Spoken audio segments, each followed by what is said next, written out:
Thank you. And there were multiple legal efforts to spare the life of Marcellus Williams. Questions were raised over a lack of DNA evidence, the credibility of witnesses, and whether race was a factor at his trial.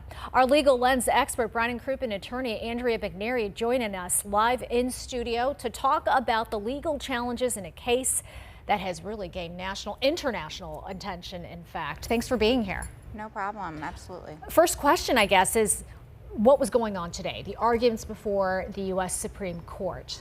So yes, there was two appeals, but really it came down to three issues. One was race a factor in jury deliberations and selection.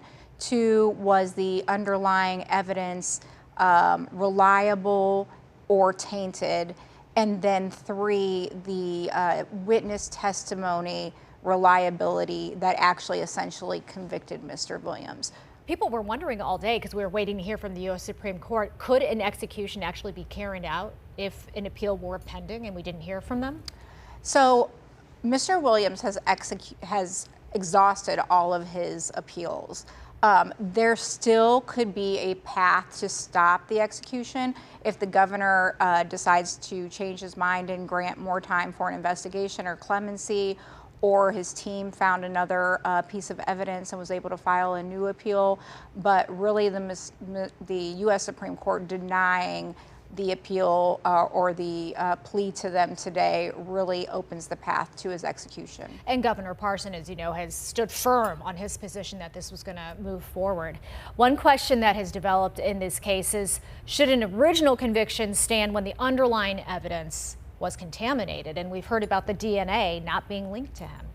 So that's the real question, and no matter how you feel about this particular issue, the reason I think it's gotten world attention is because you want to believe that the pursuit is of the truth and not of the conviction. So the question of the underlying evidence being tainted really goes to, the prosecutor's burden to prove things beyond a reasonable doubt. And if the evidence used to do that was tainted, is that verdict reliable? And you bring up the prosecution. That is an interesting part about this case.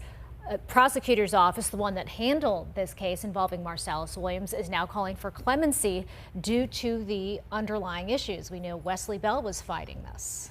It is very interesting, because you usually hear about prosecutors trying to uphold convictions and stop them from being overturned. Here, I think you're seeing a real sense of a pursuit of the truth, or at least an acknowledgement of changing times and changing scientific methods, and an ability to, or a willingness to go back and look at to make sure that convictions are right.